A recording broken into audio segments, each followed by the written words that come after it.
Sa carrière a débuté dans une boulangerie parisienne sans même qu'il ne le sache. C'est en 2016 que ce jeune homme encore boulanger se fera repérer par un agent de mannequinat qui fera de lui le premier mannequin tunisien à se faire connaître à l'international. Convoité par les plus grandes marques de luxe telles que Issey Miyake et Balmain, pour n'en citer que quelques-unes, c'est un artiste aux multiples talents. Je reçois Ali Latif.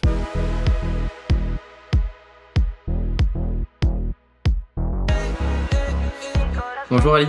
Bonjour. Bienvenue dans Derrière le style, le plus grand défilé de style de tout YouTube. Pour t'expliquer, j'essaye de faire découvrir et comprendre les différentes facettes du milieu de la mode à ma communauté. Et je leur ai donc posé une petite question en leur demandant si vous aviez une question à poser à un mannequin très célèbre. J'ai sélectionné 3 questions. Et la première, c'est Ludivine qui demande, selon toi, quelle marque ou créateur est le moins reconnu à sa juste valeur? Ah, ça c'est complexe comme question, tu commences bien là. Je pense que Raf Simons, malgré que dans la mode on le connaît énormément, et on parle beaucoup de lui, à l'extérieur très peu de gens le connaissent par rapport à ce qu'il a fait chez Calvin Klein. Je pense qu'à l'extérieur du microcosme qui est le milieu de la mode, je pense que les gens ne le connaissent pas forcément. Un peu plus parce que A$AP Rocky a fait un son qui s'appelle Mariah Simmons, avec beaucoup de rappeurs très connus. Je pense que ça a aidé un peu, mais ouais, sous-côté, pour utiliser le terme. Ouais. Aussi, il y a un designer qui est incroyable, avec qui j'ai eu l'occasion de bosser, qui est Haider Ackermann, et les gens n'en parlent pas assez d'Haider, mais Haider est très très talentueux. Pour moi, c'est même un des plus talentueux actuellement. J'ai eu la chance de bosser avec lui à mes débuts, en 2018. C'est un G, il est incroyable,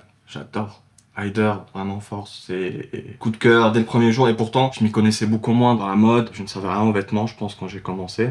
Et j'ai encore plein de choses à apprendre. Et j'étais déjà bluffé, genre la première fois que j'ai porté ces vêtements, et même encore aujourd'hui, j'ai assisté au défilé Jean-Paul Gaultier, Haider Ackermann, et j'étais... Wow. Ton coup de cœur. Incroyable, ouais, vraiment mon coup de cœur. Donc ouais, Haider aussi sous-côté, et je suis impatient de voir ce qu'il va faire dans le futur, parce que tout ce qui touche devient de l'or. J'ai une deuxième question de Sacha qui demande, est-ce que les marques pour lesquelles tu défiles te plaisent tout le temps? Vous voulez me mettre dans la merde. C'est pas moi là. Sacha, attention. Non, mais après... être mannequin c'est un travail, du coup on est obligé, c'est comme un footballeur, il y a des jours où il a pas envie de jouer, il est obligé d'aller jouer, et donc il faut bien gagner sa vie. Vu que c'est un taf, bah t'aimes pas forcément tout et toujours, il y a des jours où t'aimes moins y aller, il y a des jours où t'es motivé, il y a des gens avec qui tu rêves de le faire, du coup c'est hyper excitant, et des fois t'attends des années avant que ça arrive, mais oui, il y a des fois il y a des créateurs, même des vêtements, par exemple des fois t'as 60 looks sur un show, sur une campagne, et toi tu tombes sur le look que t'aimes le moins par exemple, donc t'es obligé de le mettre, tu pries pour pas avoir ce look là, mais à la fin c'est le look que tu vas avoir, et bon t'as pas trop d'avis à donner, juste après bon peut-être tu posteras pas la photo sur tes réseaux. Et la dernière question, elle nous vient de Xavier. Quelle est ta routine avant un défilé à la Fashion Week pour être au top? La gestion du stress et tes habitudes. Moi, faut savoir que j'ai un gros problème de sommeil, du coup je dors très très peu, genre je me couche grave tard, j'ai l'impression de rater ma vie si je me couche à 10h du soir, donc ça c'est un très mauvais exemple, faut pas me suivre.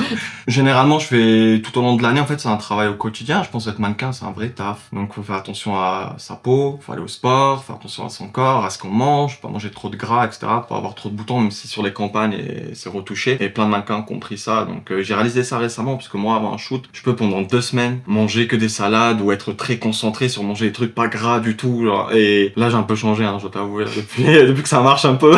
Genre, là je suis plus chill. La dernière fois j'ai défilé pour Dolce Gabbana, je suis resté bloqué dans l'ascenseur de mon model apartment à Milan, de 1h jusqu'à 3h du matin. Le call time du show était à 5h, et quelqu'un est passé qui parlait que italien, il m'a dit ouais mais je comprends pas trop ce que vous me dites en italien, je dis juste ouvrez-moi la porte ou appelez quelqu'un quoi. Elle m'a laissé tout seul, et puis notre mannequin est passé et elle a appelé les pompiers, le gérant, ils m'ont ouvert la porte, mais j'avais dormi je pense 1 heure et je suis allé au défilé, mais je suis toujours excité pour revenir, bon oublions l'anecdote, mais pour revenir, moi je suis toujours excité par ça. Quand j'aime faire les choses, et plus jeune c'était avec le foot, donc dès que j'allais jouer au foot, j'en dormais pas de la nuit tellement j'étais excité. Comment as-tu réagi lorsque tu as été repéré par un directeur d'agence de mannequins alors que tu étais en train de servir des petits pains dans une boulangerie? Quand ce mec là vient me voir, il me parle en anglais, il parle pas français, je ne comprends rien, j'appelle ma collègue, elle traduit pour moi, et je me dis ouais bon bah il veut faire des photos, faisons des photos quoi, mais j'avais pas d'arrière-pensée, je me suis pas dit peut-être c'est un piège, ou on va m'emmener dans un réseau de prostitution, je sais pas, plein de gens se seraient posé cette question là, moi non, j'ai juste fait les photos, j'ai été brûlé par un pain dans la matinée même, et on voit la trace là, du pain qui est là, vraiment sur la photo, je suis tout rouge, je fais ces photos, et après pendant 3 mois, no news. Et moi, bon, là, je pensais arrêter les cours de théâtre. Tu payais tes cours de théâtre en travaillant à la boulangerie, c'est exactement, et Puis ça commençait à être compliqué, je me disais mais je me souviens quelques semaines avant, les gens de ma génération ont eu le bac. Et là moi j'ai arrêté les études très jeune, et à l'âge de 15 ans j'ai quitté l'école et j'ai vu que tout le monde a obtenu le bac et moi je me levais tous les matins à 5 heures pour aller à la boulangerie. Et pourquoi t'as arrêté? Juste j'étais pas à ma place et j'étais dans une période de ma vie où j'ai toujours traîné avec des gens beaucoup plus vieux que moi, qui ont 15, 10 ans plus que moi, et c'était déjà dans la vie active. Je voulais bosser, faire de l'argent, je voulais m'habiller aussi bien que les autres, je voulais croquer la vie à pleines dents. Puis j'ai été rattrapé par la réalité et voilà, je me suis dit bon ok je vais aller, j'ai bossé, j'ai fait de la plonge, j'ai fait plein de choses. J'ai vraiment fait 1 an de plonge, après j'ai bossé à Lidl. Et au bout d'un moment, je me suis dit, mais qu'est-ce que tu aimes faire? Je me suis dit, je veux devenir comédien et faire du rap, faire de la musique. Du coup, je suis venu à Paris pour ça, j'ai pris mes clics et mes claques. Je partais le 4 septembre et la veille, le 3, on me propose un CDI. Et au final, je décide de venir à Paris quand même. Donc je viens, je suis mes rêves. Au bout de 4 jours, je me retrouve à la rue parce que la personne avec qui j'étais censé vivre n'avait pas payé le loyer depuis 10 mois. Et là, s'en est suivi tellement de choses rocambolesques. C'est vraiment digne d'un film. Il m'est arrivé trop de dingueries. On m'a volé mes papiers. J'ai perdu tous les vêtements que j'avais. Je montais à ma famille en même temps. Je leur disais, mais tout se passe bien. Je suis dans une école de théâtre. C'est la vie de rêve. J'ai un appartement. C'était vraiment de la merde. Mais je mentais. J'avais besoin de me faire croire qu'il y avait une fin. Et je voyais la lumière au bout du tunnel. Et tous les soirs, je me disais, je vais abandonner. Je vais rentrer chez moi.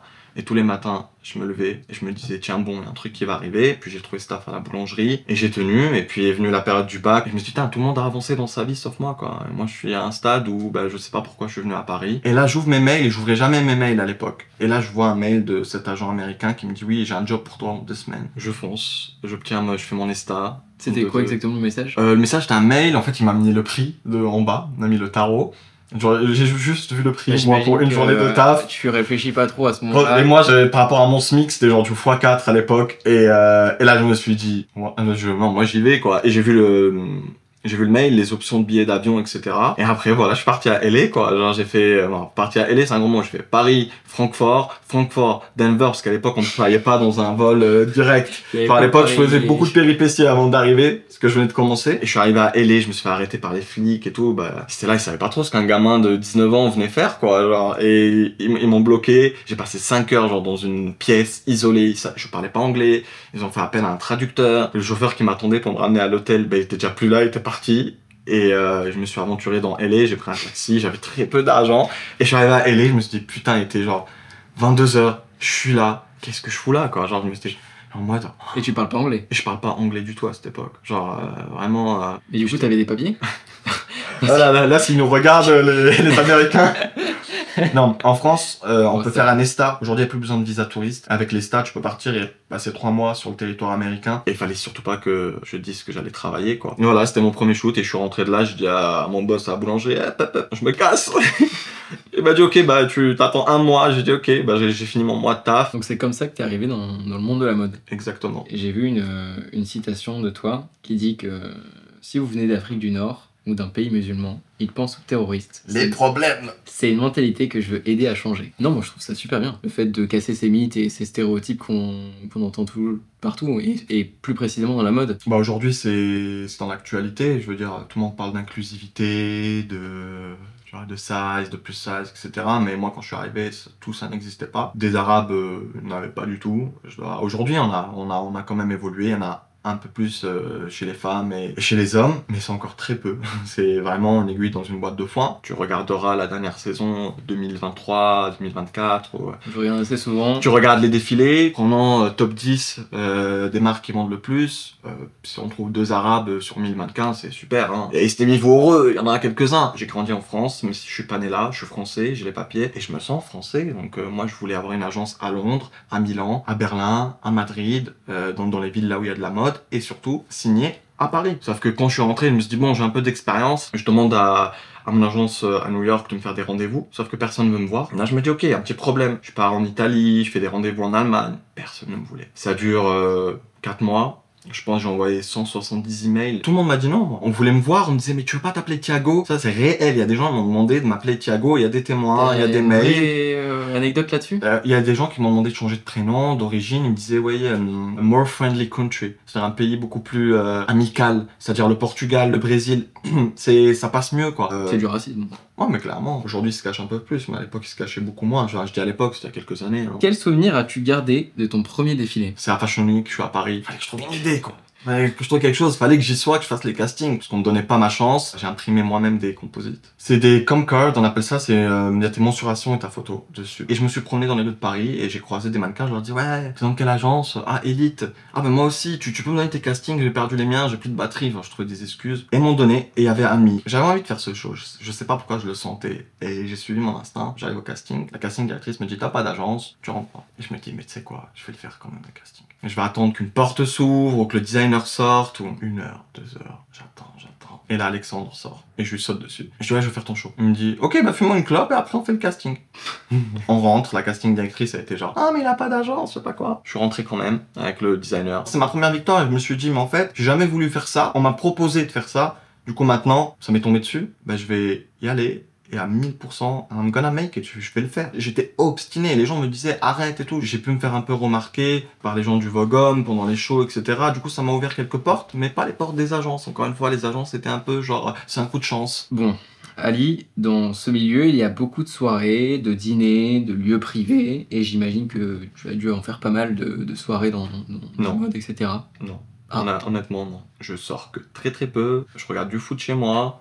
Quand mon agent me tire les cheveux pour sortir, je le fais, mais je pense 3 fois par an, c'est des dîners où je sais que je vais rencontrer du monde, des soirées où je sais où je vais rencontrer du monde, mais c'est pas vraiment des soirées, c'est plus des cocktails de 1 heure, 2 heures. Je suis resté vraiment déconnecté à ça, j'ai jamais aimé faire la fête, je bois pas, je me drogue pas, j'ai arrêté de fumer il y a 1 an. Donc moi je suis là pour le boulot, je me force pas, j'aime pas me forcer à faire des choses. Tout à l'heure j'ai préparé des petites affirmations de certaines personnes qui parlent de la mode et qui disent peut-être des fois des comportements un peu malsains. Avant de devenir mannequin, j'ai bossé, j'ai été au chantier, j'ai fait de la ferronnerie, boulangerie, j'ai bossé dans des hôtels, j'ai été serveur, j'en ai fait des tafs avant. Je suis arrivé au mannequinat, pour moi faire le mannequin, c'est le job le plus facile du monde. Mais aujourd'hui, je considère ça comme un travail. À l'époque, non. Ça fait 2 ans que je considère ça comme un vrai business. Mais c'est un taf et je pense que c'est le taf le plus facile que j'ai fait dans ma vie, quoi. Parce que j'en ai fait des tafs de merde où tu te lèves le matin et t'as qu'une envie, c'est de rentrer chez toi. Dans ce monde, il y a très peu de gens qui font ce qu'ils aiment. Et moi, je fais partie de ces gens-là. Je fais ce que j'aime. Je suis un privilégié aujourd'hui. Mais j'étais pas un privilégié avant. Et j'ai travaillé très dur pour en être là aujourd'hui. Avant ça, j'étais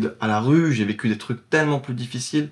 Mais ça m'a jamais touché. Être mannequin, ça peut te détruire mentalement à vie. Il y a des mannequins qui sont plus jeunes que moi, plus vieux que moi ou de mon âge. C'est des gamins, c'est des gens qui commencent à 16 ans, des fois 17 ans, 18 ans, et ils perdent confiance en eux pour le reste de leur vie, quoi, parce que c'est un métier très difficile. On parle de physique, on parle de est-ce que tu excites le designer ou la designeuse. C'est quelque chose qui est assez difficile, c'est-à-dire que on te dit non, mais faut pas le prendre personnel. Bah si frérot, je vais prendre personnellement. J'ai vu récemment, justement en parlant de shoot, que tu as fait un shoot pour GQ sur une série de costumes. Est-ce que pour toi, c'est encore aujourd'hui la classe ultime, les costumes? Moi j'adore, je kiffe les costumes. En vrai, Ralph Lauren, Armani, c'est ce qu'il y a de plus chic. Quand j'étais plus jeune, c'est ce que je voyais. Je regardais Beckham beaucoup parce que je suis le foot et je trouvais qu'il était trop chic. Mais après, j'ai découvert là récemment, pour moi, ce qu'il y a de mieux en termes de costard aujourd'hui.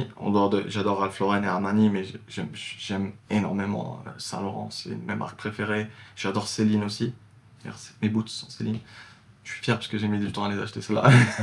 On va maintenant passer à un jeu que j'ai prévu uniquement pour toi, où du coup j'ai trouvé des petites déclarations de personnes qui affirment certains propos sur les mannequins. Je t'ai donc sélectionné plusieurs petites citations auxquelles j'aimerais que tu nous dises si c'est vrai ou faux, et si c'est possible de nous raconter une petite anecdote sur le sujet. Les mannequins sont traités comme des porte-manteaux par les créateurs et les directeurs de casting. Il y a du vrai, il y a du faux, on peut pas faire une généralité. Il y a des gens qui sont très humains et qui adorent les mannequins. En fait, ça change quand tu bosses avec quelqu'un qui aime les mannequins, tu le sens, il y a une certaine énergie, puis il y a des gens qui ont rien à foutre de ta gueule, qui te regardent même pas. Mais encore une fois, on peut pas faire d'un cas une généralité, mais il y a des déclarations de designers qui disent que pour moi les mannequins c'est juste des porte-manteaux. Il y a beaucoup d'injustices dans le mannequinat sur l'âge, l'orientation sexuelle et les origines. Sur l'âge aussi? Ça a changé un peu chez les mecs, c'est pas la même chose que chez les filles. Par exemple, quand t'es une superstar, tu restes à vie. Mais si tu veux vraiment faire ça et que t'es un professionnel et que t'es dedicated, t'es dédié à ça, tu vas y arriver, quoi. Mais c'est vrai que passer un certain âge, ça commence à être compliqué si t'as pas une très grosse carrière, quoi. Je sais que t'aimes pas ça, mais il faut bien y passer quand même. Mais les salaires des mannequins sont souvent bas, en particulier pour les débutants. Je pense que, évidemment, quand tu commences, tu gagnes moins d'argent que la personne qui est en place depuis 10 ans ou 5 ans. Après, mais même quand tu commences en tant que mannequin, tu fais une campagne, peu importe la campagne que tu fais, tu gagnes déjà beaucoup plus qu'une personne lambda qui se lève tous les matins à 8h pour aller bosser, quoi.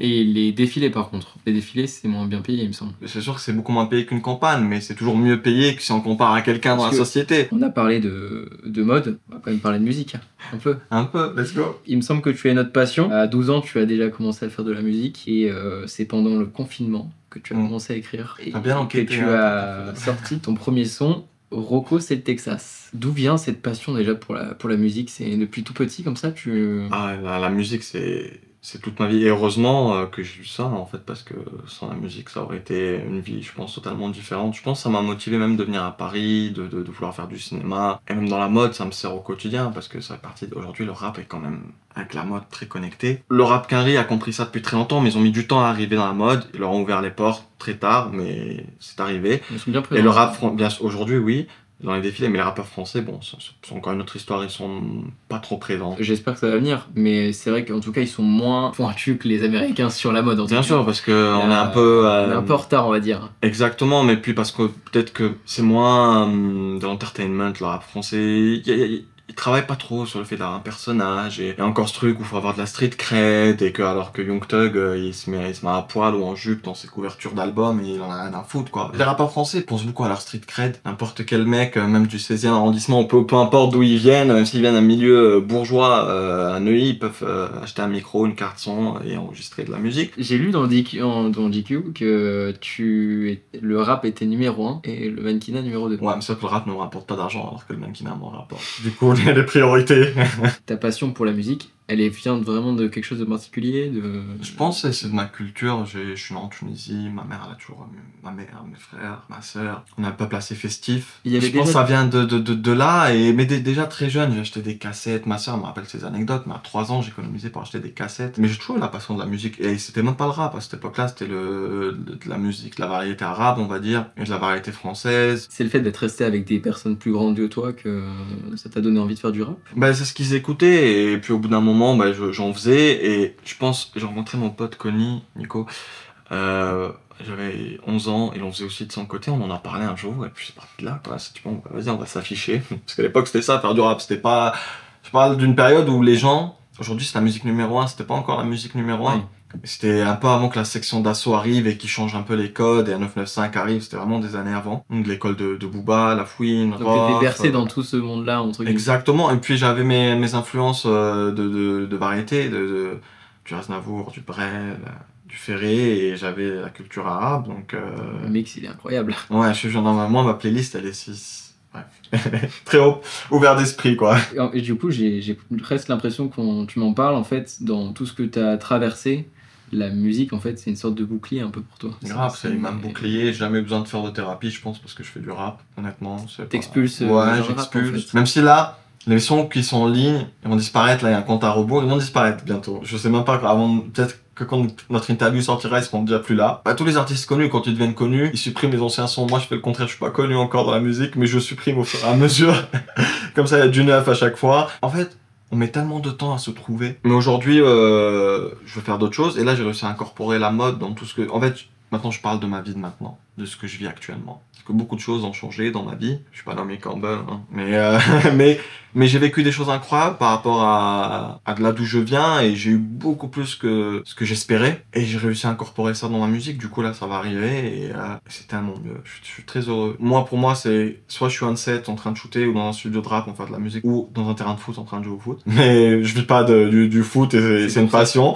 Mais sinon, c'est les lieux où je me sens le mieux, quoi. Et je suis moi-même, je peux m'exprimer. Et j'aime ça, en fait, c'est essentiel. Des gens avec qui j'ai grandi, mon quartier me demande, mais t'as le mannequinat, pourquoi tu fais ça? Pourquoi tu te concentres pas sur ta carrière du cinéma que tu veux faire? Parce que à la fin, moi, je vais devenir comédien, et c'est mon obsession, c'est ça, c'est finir ça. Le rap, ça a été mon premier rêve. Après, ça a été le cinéma. Maintenant, le mannequinat. Le mannequinat, c'est mon taf, c'est ce qui m'a rapporté de l'oseille. Mais le mannequinat m'a rapporté une visibilité. La visibilité, elle sert à la musique. Et tout ce combo réuni fait que y a des producteurs de cinéma qui me suivent sur Instagram aujourd'hui. Si j'étais encore à la boulangerie en train de faire des cours de théâtre, les portes, elles seraient encore fermées.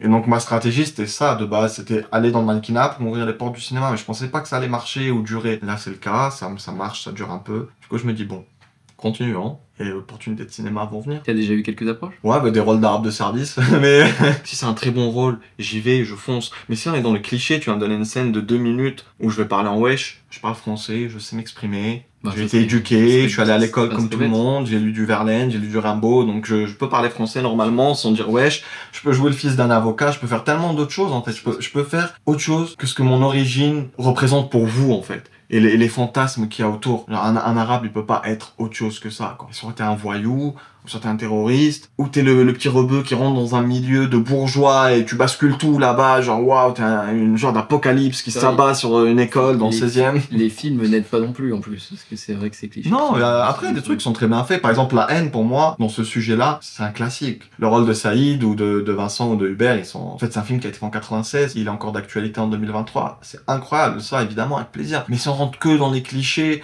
d'émeutes, de brûler des voitures... Moi, j'ai jamais brûlé de voiture dans ma vie, hein. J'ai grandi dans un village, il y a des champs autour, il y a des vaches, il y a des problèmes, évidemment, mais c'est la première question qu'on pose. Tu viens de quelle cité? Mais non, je viens pas de cité, moi, De faire en plus ton premier rôle, ton premier film de cinéma avec ce rôle-là, c'est le pire début que tu pourrais faire, de commencer avec un rôle qui te représente pas réellement, tu vois. Ça serait dénigrer le combat que je mène. Après, je me prends pas pour Malcolm X non plus, genre, chill, genre on se bat, on fait ce qu'on peut pour faire évoluer les choses, elles évoluent, et je sais que j'y ai participé dans la mode, à ma petite échelle, et on se bat pour qu'il y ait plus de représentation. Mais en fait, ouais, ça serait un peu lécher là où je crache, quoi. Ma mère, elle sait que je rêve de ça, par exemple, mais quand elle me dit, mais quel genre de rôle tu vas faire, genre, je sais à quoi elle pense quand elle dit ça, et moi genre, c'est ma kryptonite, genre, je peux pas, je m'éloigne de ça. Quand j'arrive dans un shoot et qu'on m'habille en survêt Lacoste, tous les autres ils sont en costard, je me dis, mais pourquoi moi? Genre, je peux pas être en costard. Ça t'est déjà arrivé? Ah, mais bien sûr, évidemment. Mais parce que c'est le fantasme, le cliché. Il faut le nourrir. Merci Ali d'être venu nous voir et surtout d'être venu percer le mystère qui se cache derrière le style d'Ali Hatif. Je compte sur vous pour liker, commenter et surtout vous abonner pour ne pas manquer la prochaine vidéo.